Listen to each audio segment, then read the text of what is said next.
Another scary thing is men doing abs at the gym. If you've seen a man work on abs at the gym, you know what I'm talking about. They go so hard for such a little amount of time. And then they just like have an 8-pack. Like they could have the craziest weekend of their life. They ate so much, they drank so much, they're super groggy. And then they go to the gym, they do 6 bicycle crunches. And then they're turned into an Adonis. That is spooky, scary skeletons to me. Wait, it's not that deep.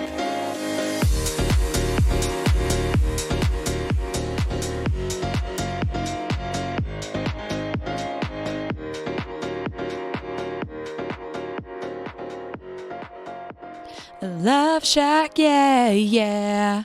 Hello, everybody, and welcome back to Not That Deep. Thank you so much for tuning in. I'm so excited to be back.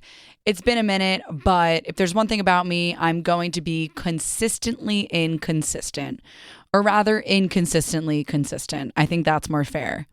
Right, because I'm inconsistently consistent. So I never know when my consistency is going to get the best of me, and you guys are just along for the ride. So thank you for listening. I have been busy, fun busy, good busy. I think sometimes busy, if you're super busy with work, then it comes across like cranky busy. I'm happy busy. I feel like I'm getting my shit together in a way, but sometimes I feel like when I take 10 steps forward, I take 90 steps back. I think that I'm in a place where I don't exactly know what it is that I want. Comedy wise, I'm not really struggling with my career. I really like my job. It's a ton of fun. And to me, it allows me to be myself and also have the work-life balance, which I think those are two of the biggest things. Also money. I'm definitely not going to be marrying someone who's like, I need a job that is fun and has good work-life balance. I'm going to be like, we have a mortgage to pay. I'm the one who gets to have fun and the work-life balance. But I feel like that's a good balance to have. Like someone's being like Yahoo and making money, and then the other one's just like making money and then can be Yahoo on a Saturday night. Limited, perhaps. It's almost Halloween. I love Halloween. I think it's spooky. And I like scary movies, but I always end up covering my eyes like fully to the point where I'm not even watching the movie. And I'll be covering my eyes while watching the movie, and then I'll also mute the movie. So then I'm literally just sitting in a dark, quiet room with popcorn. Like a scary movie to me, it's so scary that I don't even want to be listening, because obviously the scare tactics only work because of the sound. Like nothing's actually that scary if you take away the sound, which if you didn't know that, prepare to be blown away. Put on any scary movie. It's not scary if the sound isn't on. The sound is so terrifying because it could be an image of like a cake, and then they put like a cupcake jumping into the screen of the cake with like a and I'm like, holy fuck, I just pooped my pants. Like the sound is everything, and that's why I'm in film. No, I'm not in film, but I do like the scary season. The weather, it's hot. I hate talking about the weather. I feel like sometimes the weather is such a fallback thing to talk about with people. Like, you know, when you're in a conversation with someone and you're like, what should I ask them now? And it's like, this weather is crazy. Sometimes I genuinely like want to talk about that though. Right now on my podcast, I'm not dying to talk about the weather. No. We have bigger fish to fry. But if I'm in a conversation with someone and we're just shooting the shit and all of a sudden I ask about the weather or make a comment about the weather, you'll never know if I'm doing it because I'm having a poor time during our conversation or if I genuinely want to talk about the weather. Because it is really interesting. Why is it so hot? We all have our theories. Science has theirs. Everybody else has their theory. I mean, run with what you believe in. That's all we got is our thoughts. But if I'm talking to someone and I'm like, Man, this weather's crazy and they don't bite the bullet. It's like, fuck you. I'm just trying to keep this thing going. I'm doing us a favor. But if I'm talking to someone and I'm like, this weather's crazy, and they're like, I know, and I can't even wear what I want to wear anymore. And the jackets that I had originally bought for fall now have to be pushed to winter. And now I have to cancel my subscription service. Like, that's the shit that I'm looking for when I bring up the weather. Banter. Weather talk needs to lead to banter. If it doesn't lead to banter, then it's pointless. It's absolutely useless weather talk. I produced my first show in a while last week. Martini Mantra was at Downtime. It went good. Producing is really stressful. It's really stressful. I'm not in therapy right now, and so this podcast is everything to me. I just had to turn my mic down because it was too loud in my own ears, which is kind of embarrassing to say, but it's also just the truth. I think that you have to be honest with yourself. Is my voice detrimental to my mental health? Not really if you're in podcasting. My sister the other day my sister Kayla goes, I feel like you really like the sound of your own voice.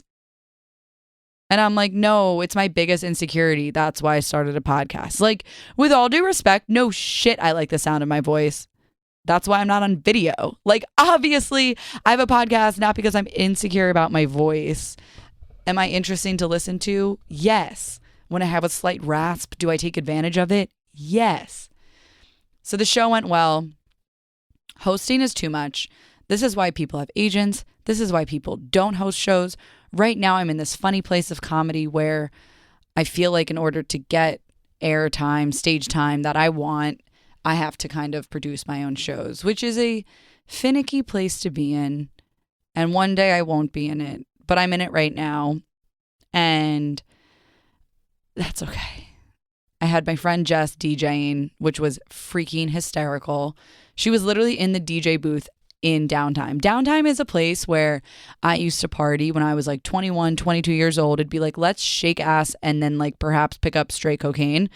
Right to Downtime. There was a line. There were neon lights. There was a hot DJ spinning beats. And the vibes are just like, I don't know. You're down for a good time when you go to Downtime. And it's low ceilings, kind of like a club lounge place. And it was great because all of the people that came were basically my friends. Thank you. I don't pay enough respect to my friends. And I really try to. I thank them an egregious amount for supporting me and for coming to my shows. But words really cannot say thank you enough, because what I do is not really possible without them for the time being.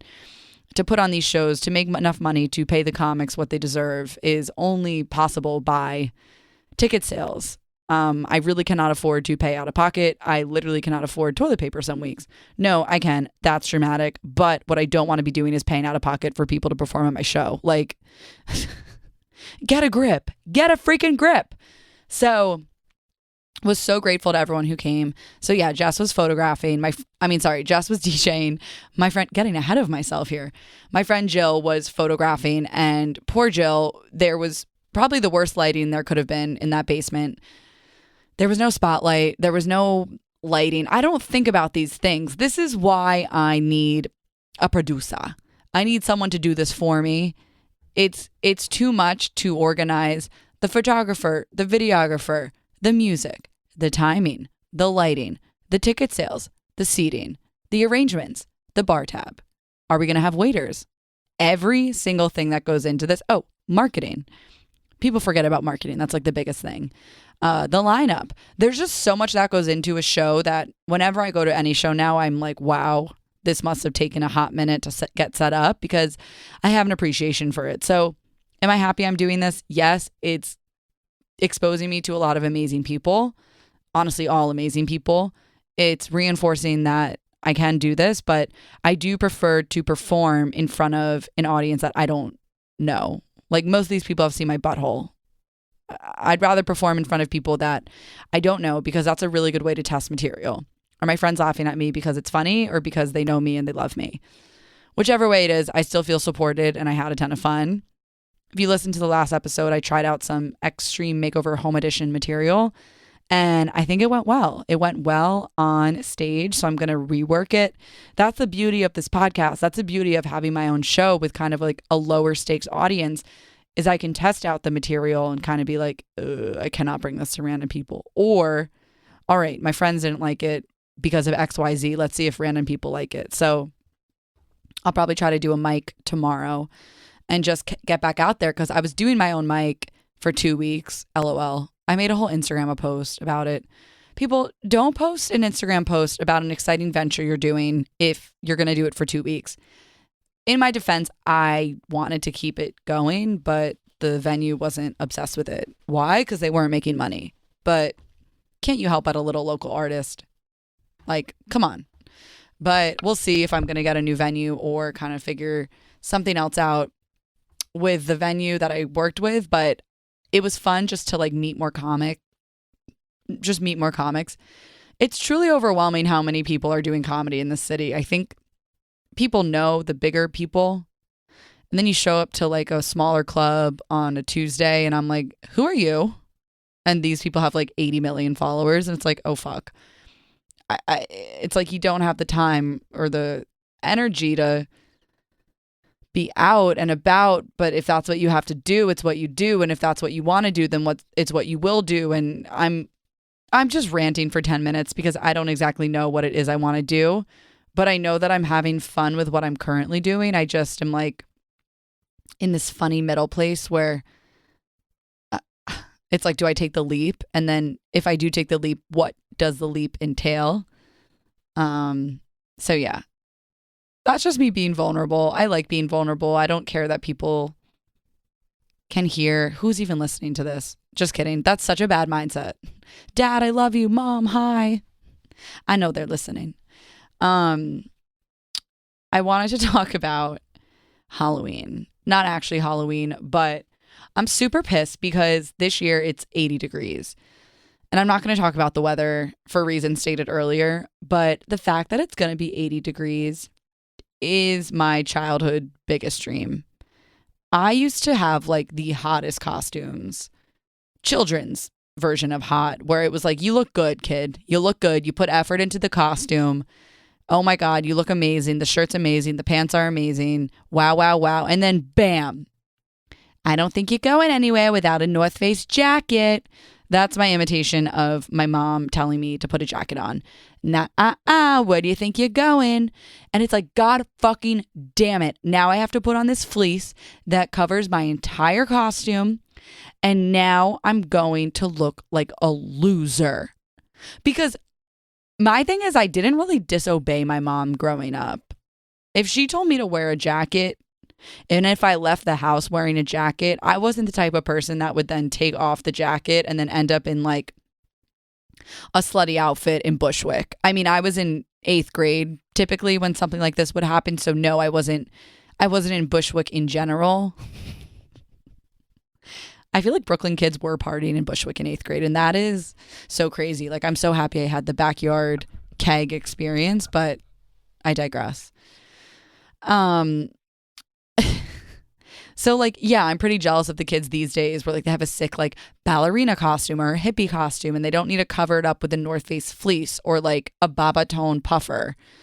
And I would have killed for that when I was younger. Like, I'll never forget, I was I think I was a hippie or maybe a princess one year, and my stomach was like showing. And then my mom had me put on a jacket, or she had me put on like a long sleeve undershirt. Oh my God. The only thing worse than a jacket over your Halloween costume was an undershirt. Why am I wearing this Hanes white long sleeve t-shirt? It's completely ruining the costume. It made me so mad. Am I going to make my kids be warm as well? Yes, because I'm worried about their health. My mom literally was just protecting us. God forbid. And it used to be like 40 degrees on Halloween. I just realized it's mischief night. Oh my God. I just realized it's mischief night. This is a big deal for New Jersey because mischief night. Okay, I'm bopping all over the place. This is why I love this podcast, because Also, I'm so sorry if I'm breathing so loud. I think I'm a little bit anxious today, so I'm like breathing in deep. Breathe with me.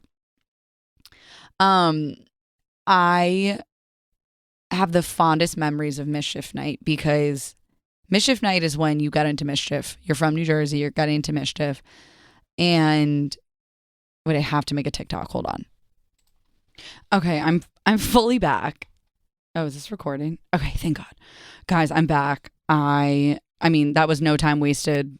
I made the TikTok. That's another thing. I'm starting to create more content and upload it because I've never really given an F, but I really don't now. I think it's such a good way to gain followers, to gain traction, and like if I can't get in front of crowds that I don't know, if I can't get in front of crowds of people that I don't know, then I might as well try on social media. So just trying different avenues here. But oh my God, Mischief Night. I'm going to recap that, I think, with Mia when she's on the pod in a couple weeks. I don't want to go down that rabbit hole, but Mischief Night either made you or it breaks you. It makes you or it breaks you. And if you don't know what it is, kids go out the night before Halloween with loads of toilet paper. My mom would be like, bring the cheap toilet paper. Don't bring the Charmin. Which like at the time I was like, why? And now I'm like, don't touch my Charmin. Like I will be buying 1-ply toilet paper for my child to use on Mischief Night. You're not touching my Charmin Ultra Plush. No. Also the 1-ply like disintegrates. So it's just environmentally friendly. I'm looking out for the streets. But back to Halloween, some scary things. I wanted to share some like spooky things. I feel like if I was still in college, I used to write for the Odyssey, which was this journalism platform, content platform that I wrote for, and it was strict. Like you had like weekly deadlines. It was like kind of scary. And I would do a lot of like meme stuff. I'd be like, things you should get your racist dad for Hanukkah. Like I hope people don't find that, but also I do because it was hysterical. Okay, so I wanted to do some like spooky things, talk about some spooky things. So I am a huge one right now is someone posting a photo with me and I have pit stains. Can you Photoshop that? I officiated a wedding 2 weeks ago, which that makes me think I'm also going to have the lovely couple on at some point because their wedding, Carly and Kevin, was out of a fairy tale. And yes, it was my first wedding of like my home friends. They've been dating since high school. I've known them forever. I officiated it. I would say I had a lot of stake in the game. I've never seen something so beautiful. I've never seen something so elegant. I've never seen something so eloquently put together.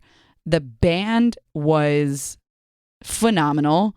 We had them do the hora at a non-Jewish wedding. They loved it. I was like, let's do the hora. And they're like, they're not Jewish. And I was like, I said, let's do the hora. And they did. They were amazing. The speeches were amazing. The night before was beautiful.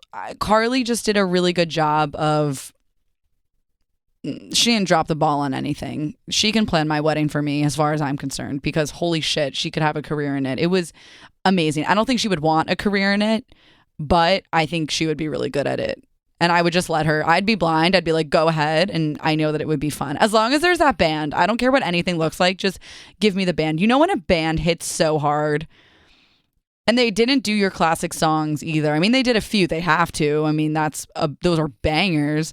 But like, they were crowd pleasers. Also, like when they would go off stage, when they would get a little breaky break, then they would play like Lil Wayne and like 3 6 9, damn yo fine. And that's what the people wanted.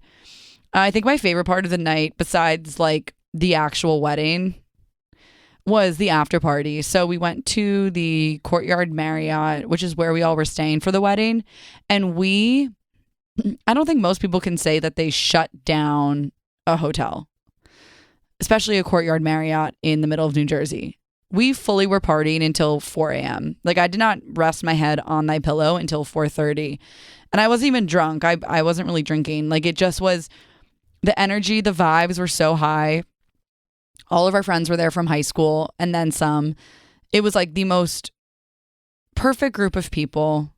I don't think people actually enjoy listening to me just like use words like amazing and great to describe this, but it was the best night ever. So anyways, I had pit stains on my dress for the entire day and I had no idea. Can you imagine being like, I think I look my best. My hair is amazing. I got my makeup professionally done. I have this gorgeous brown silk dress. And what is that oil on my dress? Oh, no worries. It's just on the front of the dress. Okay, all good. I see photos, even from the morning. Like these weren't actual genuine sweat pit stains. This was like, I think lotion or deodorant had rubbed up against the dress by the pit, which then ended up looking like pit stains, which I don't know what's worse. I almost would have rather just been like pitting out, sweating, because all my photos right now that I have, I don't have any professional photos, but the photos that I have are literally just me like so happy. And then I just have pit stains. So I'll see. I know a few queen photoshoppers in these streets. Another scary thing is men doing abs at the gym.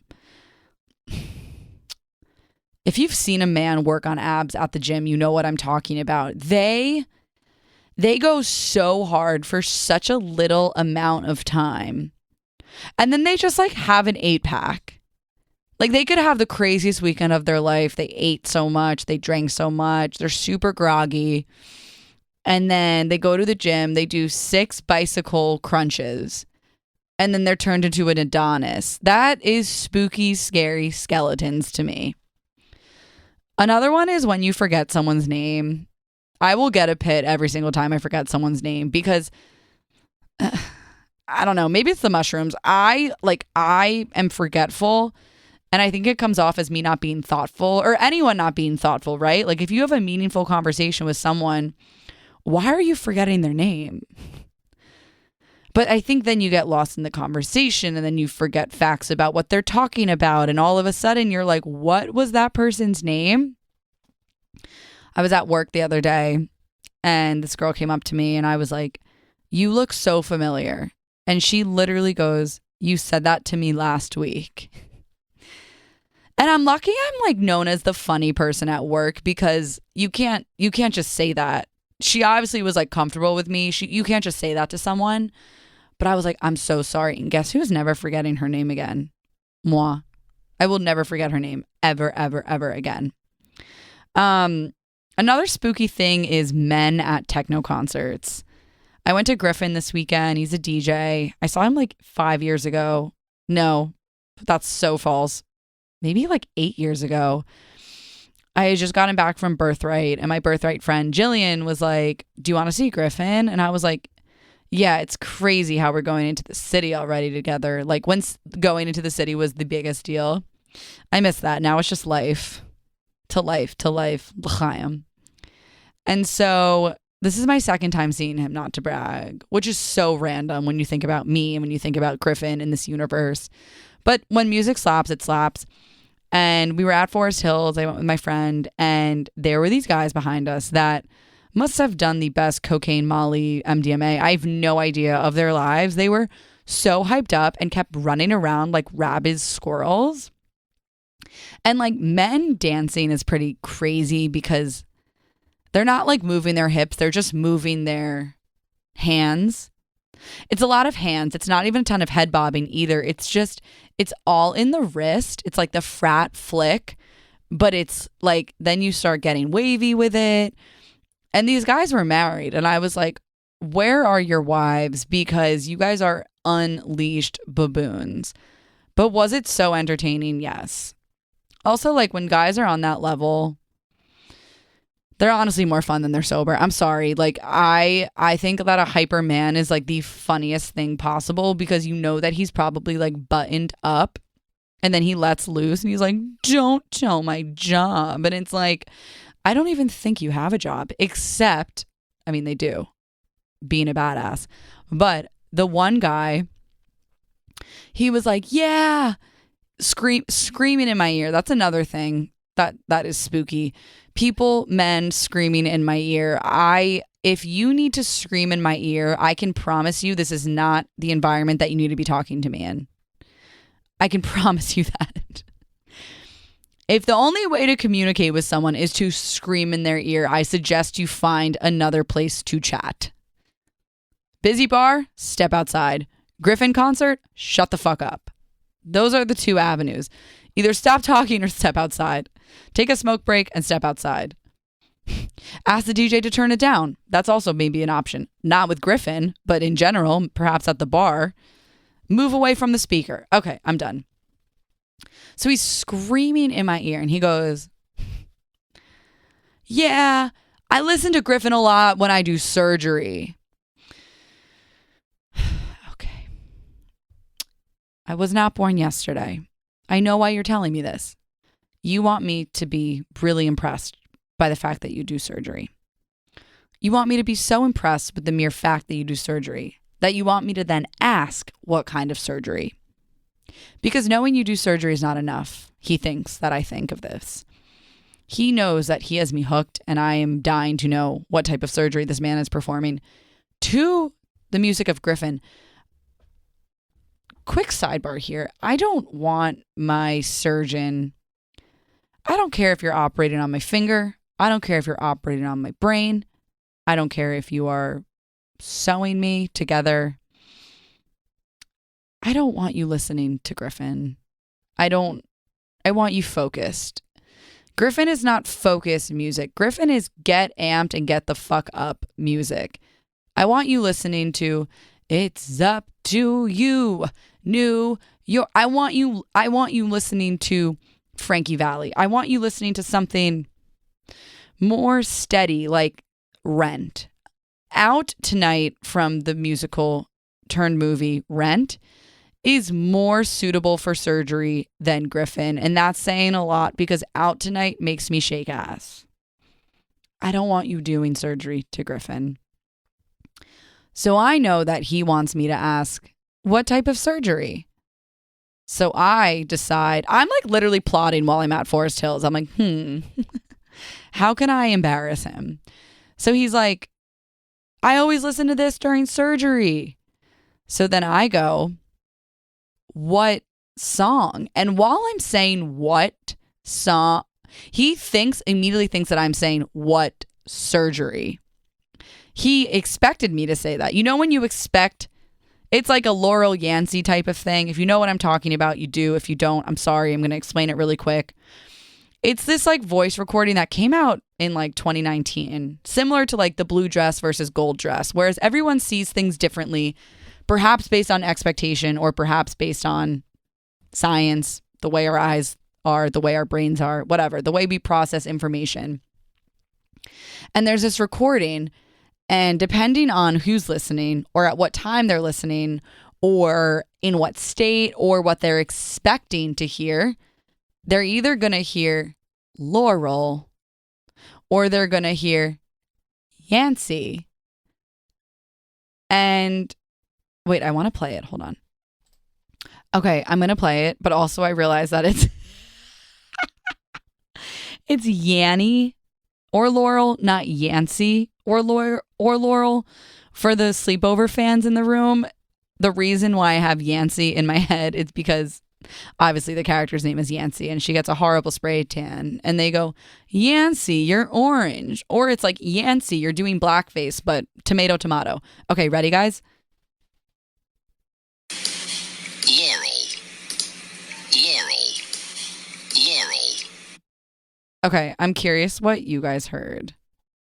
Maybe text me when you're listening to this and tell me what you heard, because if you hear one or the other, then it's so unfathomable how somebody can hear the other. And it's so creepy. It's really creepy. But this guy was totally pulling a Laurel Yanny on me. And he thought that I was going to say what type of surgery. So while I was like, what song? He goes, I don't even know what he said. That's the thing, you guys. I don't even know. But that's on men being men. Another very scary thing is the IRS. No, I'm just kidding. I mean, yeah, that's an absolute fact. I'm trying to think what I'll be for Halloween. I don't know if I'm actually going to dress up. I might wear sweatpants and tell people at work I'm a couch potato. And then they'll be like, Dana, that's so clever. Did you not want to dress up for the business meeting? And I'd say, but it's Halloween and I'm just a baby. And I'm just a baby who, when it's 80 degrees on Halloween, I do not need to wear an undershirt. Humble brag. And life is better that way. But I will be making my kids wear an undershirt or a jacket. But in the meantime, please always remember it's not that deep. And I'm here for everyone if they ever want to talk to me. Thank you for allowing me to be vulnerable. And thank you for supporting me.